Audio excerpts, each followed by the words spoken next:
Meus irmãos e irmãs, boa tarde. Louvado seja o nosso Senhor Jesus Cristo, para sempre seja louvado, e a sua mãe Maria Santíssima. Quando nós falamos em educação cristã dos filhos, nós estamos falando de uma preocupação atual do Santo Padre, o Papa Francisco. Na Conferência da Família e nos 2 encontros pós-sinodais, o Santo Padre tem insistido na educação cristã dos filhos. E ele foi profético ao afirmar que deixar para evangelizar os filhos quando eles já são adolescentes já se perdeu uma grande parte do tempo e inevitavelmente é um caminho sem retorno. Porque as mídias, as tecnologias, as ideologias já têm entrado na mente, no coração da criança, de maneira a não sobrar tempo, espaço para a boa semente do Evangelho.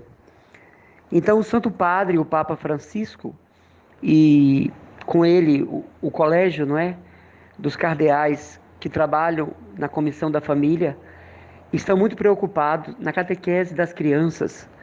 A volta às origens, quando nós recebíamos dos nossos pais aquela formação esmerada do catecismo básico, e que por causa disso, geraram tantas vocações sacerdotais, episcopais, religiosas, de leigos comprometidos hoje. Eu posso dar o meu testemunho, sou fruto dessa catequese basilar, porque nasci de uma família, à época, 100% católica. Hoje tem membros de vários credos, mas eu nasci num ambiente essencialmente católico, apostólico, romano, e com missa dominical na companhia de meu pai, ou na companhia de minha mãe, ou na companhia dos dois, e na ausência dos dois, com meus irmãos mais velhos.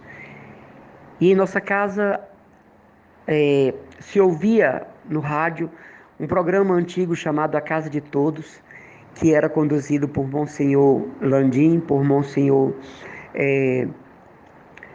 que faleceu agora, recentemente, que voltou à casa do Pai. E éramos formados, Monsenhor Souto, lembrei-me agora, na fé católica. Tínhamos o mês de Maria, tínhamos o terço em família, tínhamos a devoção na festa padroeira da imagem da padroeira, passar em cada casa, e passava em nossa casa, Nossa Senhora do Sagrado Coração. E nossa família sempre foi devotíssima por gerações de Santa Teresinha do Menino Jesus, que é a padroeira até hoje da família, celebrada no dia 1º de outubro, com um almoço familiar, um jantar familiar, mas nunca se passa em branco. E a minha vocação para a vida consagrada veio dessa catequese. A importância de se educar na fé aos filhos, a partir dos valores do Evangelho transmitidos pela Igreja, e que estão compensados no catecismo e na própria palavra de Deus, hoje se faz necessária. Por quê?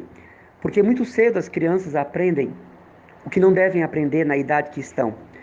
Muito cedo as crianças aprendem o que não devem aprender de forma alguma.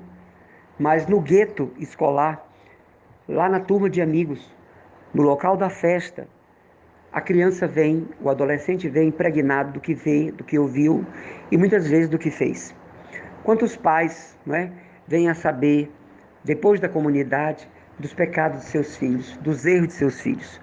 Quantos pais são surpreendidos por notícias de comportamento de seus filhos, porque não houve a adequada educação e o acompanhamento cristão, psicológico, afetivo e efetivo daquela criança em casa. Ao se observar os comportamentos negativos à fé, os pais devem intervir de modo imediato. Ao perceber palavras, comportamentos, opiniões, posicionamentos contrários à fé, os pais devem se manifestar como verdadeiras testemunhas da palavra, testemunhas do bom exemplo, testemunhas da doutrina cristã. Mas muitas vezes o que a criança faz, sobretudo quando elas começam a dizer palavrões, naquele linguajar ainda infantil, sem saber muito bem articular as palavras, os familiares caem na gargalhada. Então a criança inconscientemente entende que aquilo é engraçado e se torna como que uma prática, quando já deveria ser corrigido, sem violência, sem palmadas, nada disso, mas já deveria ser corrigido. Quando a criança já se indispõe contra a fé, não querendo participar da Eucaristia, não querendo rezar, é preciso que a família, os pais intervenham por meio de compreensão, explicação, exposição da fé, sem violência, sem agressão física, sem forçar, não é, a criança a viver isso. Agora, para haver uma educação cristã é preciso que os pais tenham formação cristã. Para haver uma educação religiosa é preciso que os pais tenham educação religiosa. A gente não dá o que não tem. Então, para explicar o papel da fé cristã, é necessário que o casal tenha uma formação continuada, tenha um conhecimento básico do que seja a doutrina cristã católica. É preciso que o casal ensine o que sabe, repasse o que lhe foi repassado e muitas vezes purifique o que foi repassado, porque às vezes dos nossos antepassados nós recebemos uma catequese que precisa passar pelo direcionamento atual da igreja, pela visão atual da igreja. Mas de qualquer modo, é preciso que pai e mãe tenham o conhecimento básico da doutrina. Por exemplo, o conjunto, né, que está ali no credo que rezamos na missa. Todos aqueles pontos doutrinais que estão no credo. Todas as virtudes teologais. Os 7 sacramentos. Os mandamentos da igreja. Os mandamentos da lei de Deus. Os conceitos da igreja sobre pecado, sobre moral, sobre fé. O papel de Maria na religiosidade do cristão católico. O espaço que ocupa os santos. A importância capital da Eucaristia na vida da família, no domingo da família. A importância dos sacramentos iniciais de batismo, não é? Eucaristia, confissão e crisma. Que a família saiba formar os seus filhos nos valores éticos e morais do comportamento social de uma criança e de um jovem cristão frente à libertinagem do mundo. Que haja uma preocupação em estudar o catecismo da Igreja Católica e com ele a Sagrada Escritura, para que os casais estejam antenados com a doutrina católica. Que os primeiros catequistas sejam os próprios pais. E aquela catequese de paróquia, de colégio, é o complemento, é o que se ajusta, é o que ajuda, mas a fé já é ensinada em casa. De repente, numa família, a mulher reza o texto sozinha, nem reza com o marido. Muitas vezes, no casal, o marido reza o texto sozinho, não com a esposa. A mulher lê a Bíblia sozinha, não com o marido lê a Bíblia sozinha, não com a esposa, sozinho. Então, se o casal reza junto, tem vida de oração junto, estudo bíblico junto, participação do estudo daquilo que é proposto pela comunidade juntos, e passa isso para os filhos, dificilmente esse jovem, quando chegar à adolescência, à pré-juventude e à própria juventude, irá fazer opção por coisas erradas, porque a semente já foi plantada, como no Evangelho, né? Caiu em boa terra e produziu frutos 100 por 1. Mas é preciso conhecer a doutrina.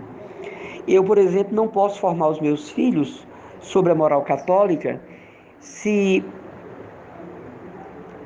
80% das minhas palavras são pejorativas, ofensivas, imorais. Se meu tipo de brincadeira ofende a honra, a dignidade e a moral do próximo. Se o meu comportamento, através de roupas, gestos, palavras, não induzem a fé. Ao contrário. Eu não posso falar para meu filho sobre equilíbrio na sexualidade, havendo em mim desequilíbrios nessa área. Uma das grandes dificuldades para educar os filhos é o que nós falamos, e eu prego muito aqui em Fortaleza sobre isso, sobre raízes de rejeição. Grande parte da falta de êxito, do fracasso na educação dos filhos, está nesse conceito. As raízes de rejeição que a criança sofreu durante o período da gestação, da pós-gestação, da primeira infância. Tudo, absolutamente tudo que nós somos tem a ver, está ligado com a primeira infância. Tudo que nós somos, agora, eu, você, na idade que você está, na idade que eu estou, no momento que você está, no momento que eu estou, tudo tem a ver com a primeira infância. Isso é um dado dos psiquiatras, psicólogos, terapeutas, está lá. Tudo que nós somos está na primeira infância. O que sofremos, o que foi bom, o que foi negativo, o que foi prazeroso, o que foi pesaroso, o que foi alegria, o que foi tristeza, o que foi mágoa, o que foi libertação. Tudo porque a primeira infância é uma espécie de chip acumulativo que fica impregnado no nosso inconsciente e vai provocar os nossos comportamentos na fase adulta. Quando nós oramos na cura interior, nós oramos primeiro por tudo que houve na primeira infância, não é? Então, as raízes de rejeição que ali se encontram em todos nós, né, vão provocar dificuldades em aceitar quando Jesus manda amar o inimigo, quando Jesus manda perdoar o inimigo, quando Jesus manda amar o próximo, quando Jesus diz: quando vos baterem uma face, virai a outra. Muito embora nós saibamos hoje que essa face não é o rosto, é a face da mão, era um costume judaico. Quando Jesus manda a dar, a partilhar o que se tem. Quando Jesus diz: eu sou o caminho, eu sou a verdade, eu sou a vida. Então, quando há raiz de rejeição, esse jovem, essa criança, esse adolescente, não consegue entender que Deus lhe ama. Então, falar do amor de Deus para ele é falar de uma coisa ilusória, de uma fantasia, de uma ideologia católica que não impregna a vida de ninguém. Por quê? As raízes de rejeição não deixam. Então, é preciso que a criança passe por uma oração de cura constante das raízes de rejeição, que aconteceram nas 40 semanas da gestação, nos primeiros meses. Primeira infância nós chamamos, não é? A partir de 1 ano até os 5. É chamado na psicologia a primeira infância. Então tudo que essa criança passou está ali. E hoje é a dificuldade da rebeldia, da resposta na ponta da língua. Adolescentes já estão se preparando para sair de casa, porque não houve cura das raízes de rejeição. Hoje, a maior dificuldade para a evangelização de adolescentes e jovens e crianças são os traumas gerados nas raízes de rejeição, provocados pelas raízes de rejeição da primeira infância. Mais uma vez eu torno a repetir, 90% do que nós somos está lá na primeira infância. Então eu e você temos que passar por uma cura interior, por ministros de cura, que orem em nós, que imponham suas mãos, que nos unjam com o santo óleo, para sermos curados de tudo que houve na primeira infância. Eu tive o privilégio de participar de muitos cursos com a doutora Zilda Arnes, que morreu naquele pavoroso terremoto, a fundadora da Pastoral da Criança, e ela confirmava isso. Então, um dia que nós estávamos no congresso com ela, e ela disse: olha, eu queria pedir um aplauso à Renovação Carismática Católica por defender uma tese que é minha há muitos anos, os traumas da primeira infância. A Renovação Carismática, com a cura interior, está substituindo os remédios de tarja preta, com a cura interior da primeira infância.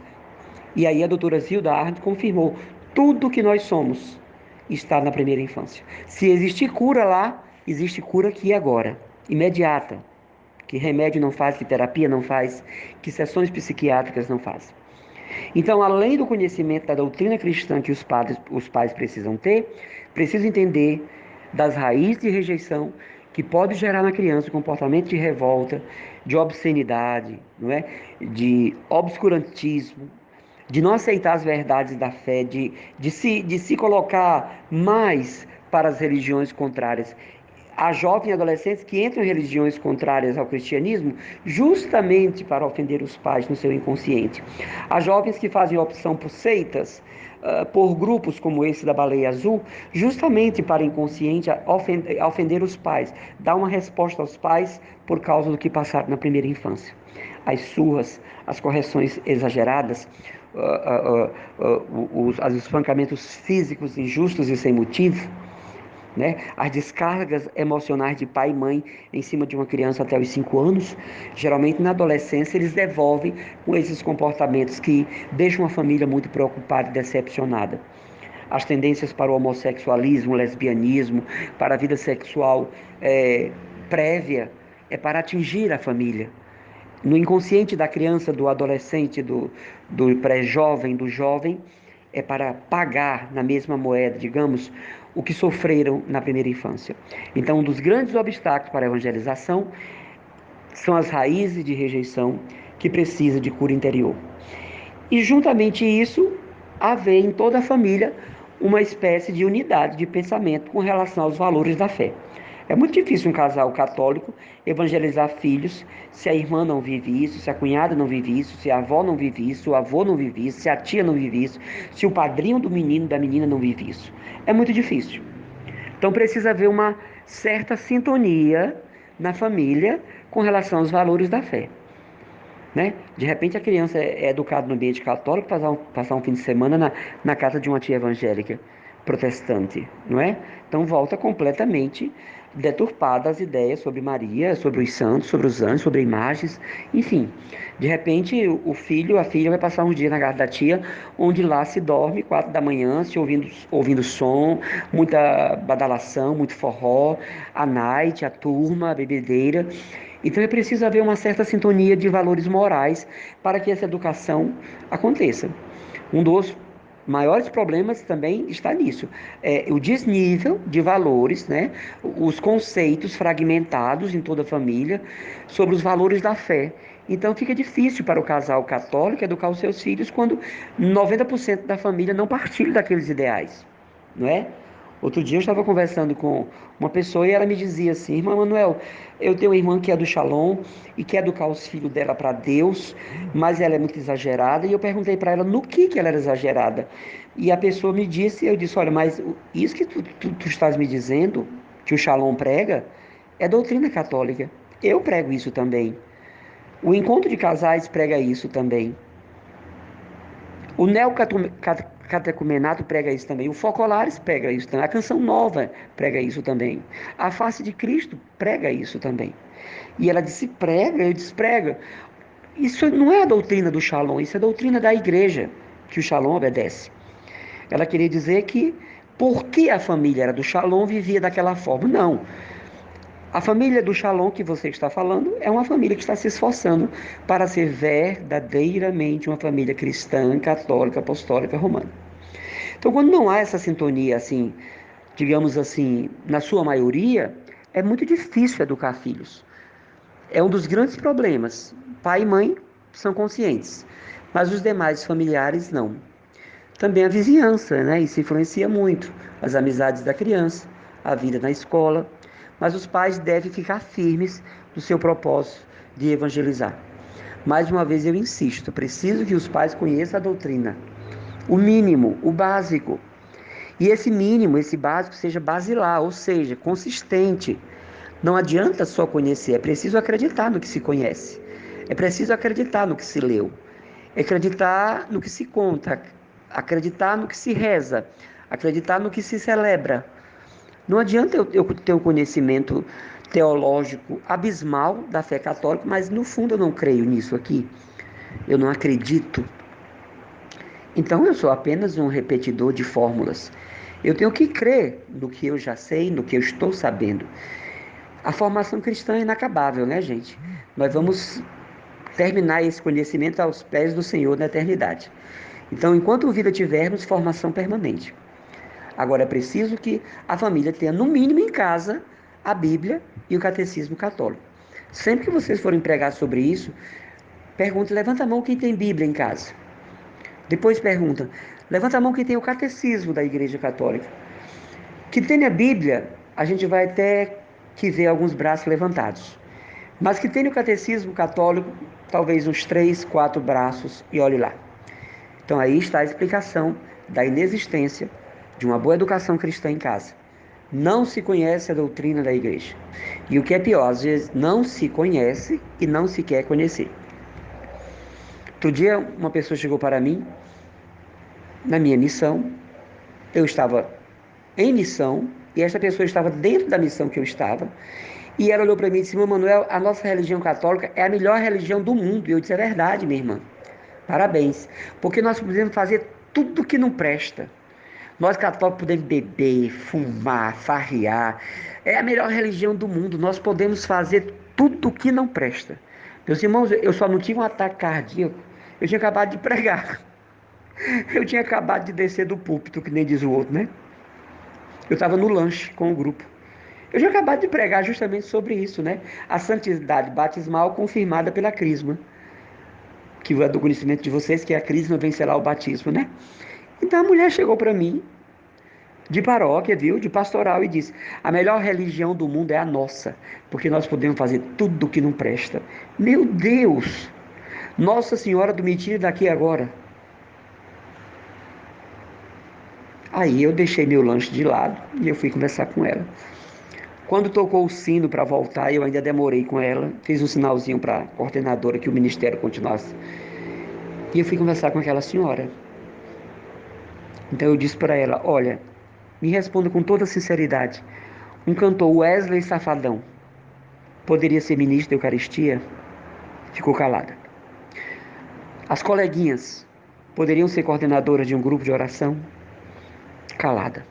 Solange do Aviões poderia ser coordenadora da Legião de Maria? Calada. A cantora Gretchen poderia ser coordenadora dos ministros da Eucaristia? Agora a senhora me diga por quê? Não, pela vida que levam. Então a senhora acabou de responder. Para ser católico é preciso ser santo. A senhora entendeu por que nós somos chamados de santidade? A nossa igreja não é uma igreja que pode fazer o que quer, ao contrário. É uma igreja que é chamada a santidade. Meus irmãos, estou aqui à disposição de vocês. Rezem por mim. Estou com uma gripe que peguei entre as chuvas aqui de Fortaleza. E por ser diabético, tudo que vem para diabético vem duplicado. Eu estou um pouco, muito gripado. E continue rezando pela cura dos meus olhos. Eu preciso disso, irmãos, para continuar estudando, lendo. E eu vejo como uma ação do inimigo esse problema dos meus olhos, essa visão duplicada. Quedas que já levei. Não consigo ler os livros. Um monte de coisa para estudar. Temas que estão sendo pedidos a mim em comunidades muito delicados e eu não consigo ler, né?